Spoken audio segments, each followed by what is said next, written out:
Hello everyone, my name is Diksha and I am from the Bodhi Academy. Today I am going to continue with the amines chapter, which is last part of amines chapter. So we will see the reactions which are left from this chapter today. Okay, so last time we have done or we have discussed about the basicity of amines. So today we will start with the reactions. First reaction is alkylation. So amines undergo alkylation on reaction with alkyl halides. So amines, if you take, for example, if I take this amine, okay, RNH2, and I add to it alkyl halide RX, it will give me RNH2X. Okay, that means this X is going to combine with the amine that we have added. Okay, so this we have already studied under the alkylation part in previous chapter, that is our haloalkanes, haloarenes. Then acylation means we are adding acyl group.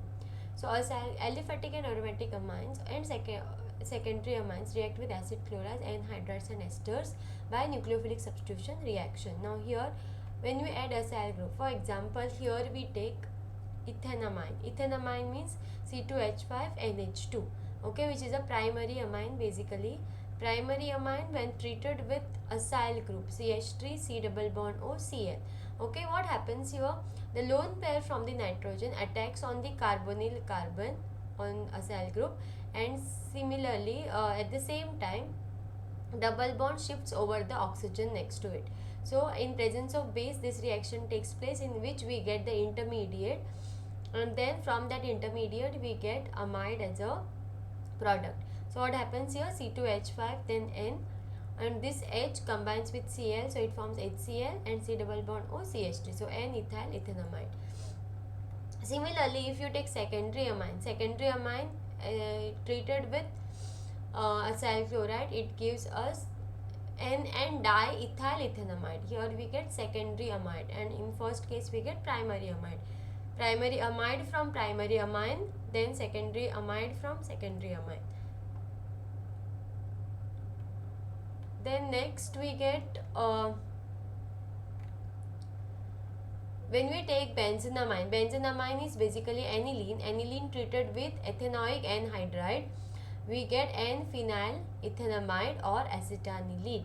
Okay, so here same thing happens, only the reagent differs here, that is instead of acyl group we take anhydride, from which we take this half part, okay, to for the in the reaction, and other half leads to the formation of acetic acid. They also react with benzoyl chloride, and this reaction is called as benzylation. So when amines react with benzoyl chloride, they gives N-methyl benzenamide. Okay. Next is very important reaction, which is called as carbyl amine reaction, which is mostly asked in your this board exams. So carbyl amine reaction is basically amine treated with chloroform and potassium hydroxide. So these things you must know, that which reagents we are taking and how we are forming the carbyl amine here. So here we take amine, primary amine basically, treated with chloroform and potassium hydroxide, and heated we get isocyanide, that is RNC, okay, and KCl and H2O as a side product. Now here one thing you have to remember is that secondary and tertiary amines do not show this reaction, only primary amines show this reaction. And in this reaction the carbyl amines are produced, which are false smelling substances, or the smell of this carbyl amines or isocyanates are unpleasant. Okay, so the reaction conditions are very important, along with that this concepts about the reaction. Then next is reaction with nitrous acid. Now this is basically reaction which we have seen in our first and second organic chapter, Sandmeyer's reaction. So here we take RNH2, which is a amine, combine it with nitrous acid to give aryl or alkyl diazonium chloride. When you treat that with water molecule, we get ROH, alcohol, or when we take aryl group, we get phenol. Okay, so aromatic amines react with nitrous acid, they give what? when they react with nitrous acid, they give this benzene diazonium chloride, which we have already learnt in haloalkanes as well as alcohols chapter, and that leads to later on when you add H2O, it will give phenol. If you add Cu2Cl2 or Cu2Br2, which is cuprous bromide iodide chloride, we get that particular group. And if you add potassium iodide, then we get iodine as a iodine on that particular aryl group. Okay, so this is also very important reaction.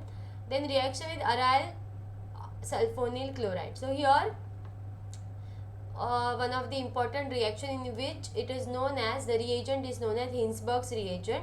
So this particular group is called as Hinsberg reagent, which is, the name of this is benzene sulfonyl chloride. To that we add a primary amine. Okay, so when we add primary amine, what happens now? So this hydrogen, one of this hydrogen combines with this Cl to form HCl, and the remaining hydrogen which is there here, it will the nitrogen will form bond with sulfur here. So nitrogen forms bond with sulfur, and then hydrogen which is there here, so hydrogen is remains with the nitrogen. Only one hydrogen is involved in forming bond, and then we get the same group, that is NHC2H5 here. So that's why we get N-ethyl benzene sulfonamide, which is soluble in alkali, and this is having basic this is very acidic because it is having an acidic proton H. Okay, and only primary amines can give us acidic proton. Secondary and tertiary amines will not give us this proton. Okay, we will see why they will not give. See, in this reaction we have aryl sulfonyl chloride plus secondary amine. When we react this with aryl sulfonyl chloride, benzene sulfonyl chloride, we get a product in which there is no hydrogen. Okay, so the hydrogen which was there, it combines with this Cl to form HCl, and this C2H5 they will get attached to nitrogen to give NN diethyl benzene sulfonamide along with HCl.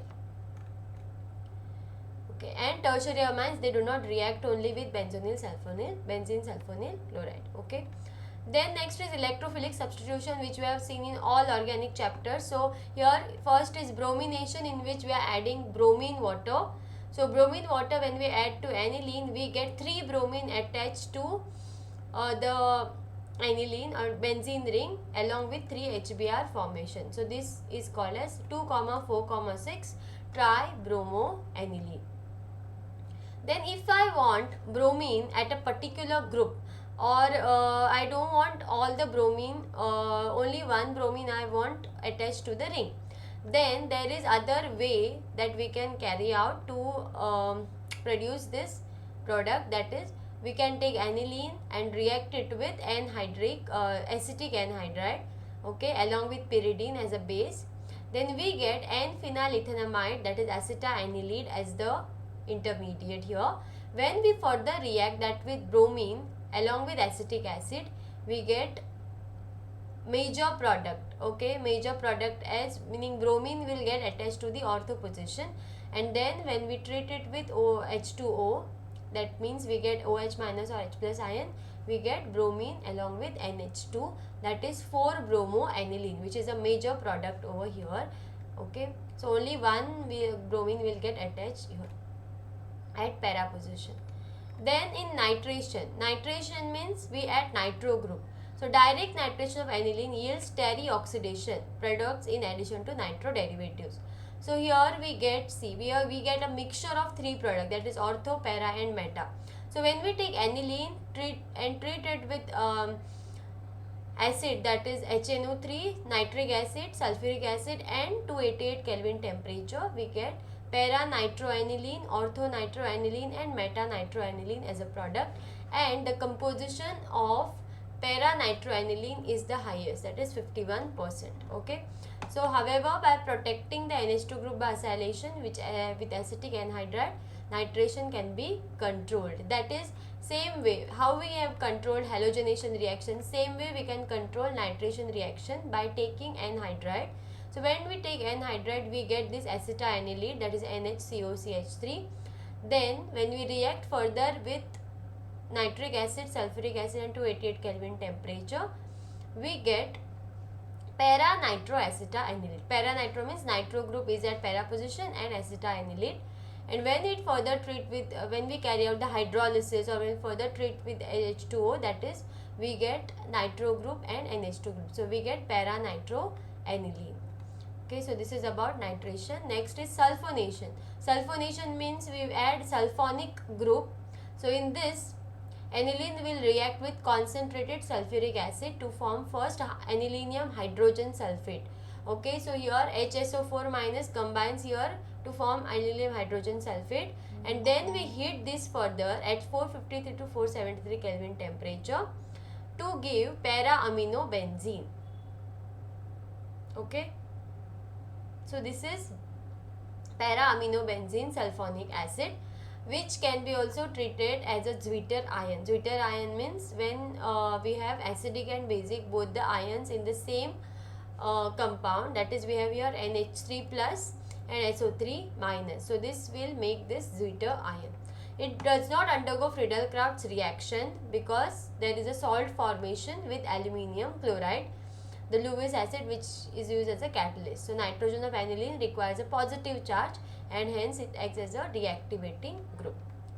Next we will see about diazonium salt. Now diazonium salt we have already seen in previous chapters, okay, but here in detail we will see about the diazonium salt. Diazonium salt, the formula is RN2X or ARN2X, in which we have, for example, we have C6H5N2Cl. It is called as benzene diazonium chloride, or we have C6H5N2HSO4 minus. It is called as benzene diazonium hydrogen sulfate.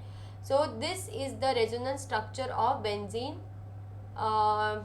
azobenzene. Okay, so diazobenzene. So here we have, this is the structure. So how to prepare this? So this, to prepare this, we have a very important method here which is called as diazotization. Now what is diazotization?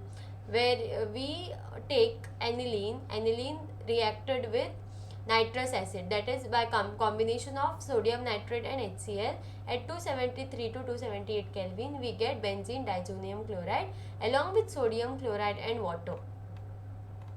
So now there are many reactions which takes place, okay, in which we take the benzene diazonium chloride. So it is a very good reactant, we must say, or very good reagent that we use for the reactions. Okay, so when we take benzene diazonium chloride and add cuprous chloride, cuprous bromide, then we get chlorobenzene or bromobenzene. Okay, so this we have seen in previous chapters. Then when we want iodine group, we add Ki, potassium iodide. When we want fluorine, we add fluoroboric acid, that is HBF4. Okay, so this is the way how to carry out the reaction.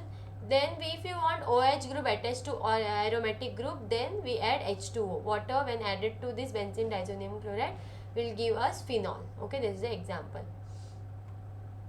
Now these two are very important reactions which are called as coupling reactions. Reactions involving retention of diazo group, that is coupling reaction.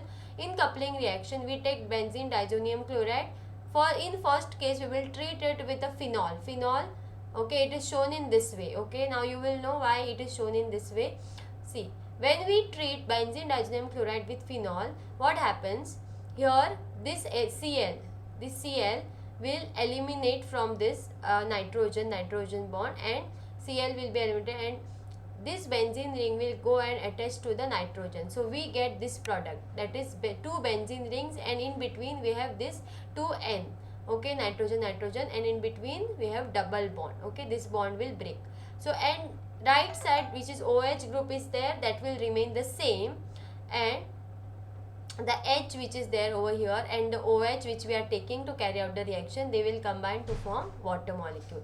Similarly, in the second case, we take benzene diazonium chloride, treating it with the aniline. Okay, here we have treated with phenol. Second way we have treated with the aniline along with the acid. Okay, in presence of acid we get para-aminobenzene. That means same thing happens, only this differs, that is here we have OH group, here we have NH2 group. So the product name here is para-hydroxybenzene. The color of this is orange dye. Okay, and in second case we get para-aminobenzene, in which it forms yellow dye along with the side products. So question based on these two reactions are asked in the exam, in which colors are also mentioned or names or the groups which are attached to that. So that you have to understand. Okay. So this is about the last part. So with this we finish our amines chapter. Yeah, so from this only some important reactions which will be there, I have discussed them, meaning I have focused on them more. So in next video we will be solving worksheet from this chapter, in which we will see different types of reactions as well as other questions from this. Okay, so yeah, with this I finish this video and I will come with next chapter in the next video. Thank you.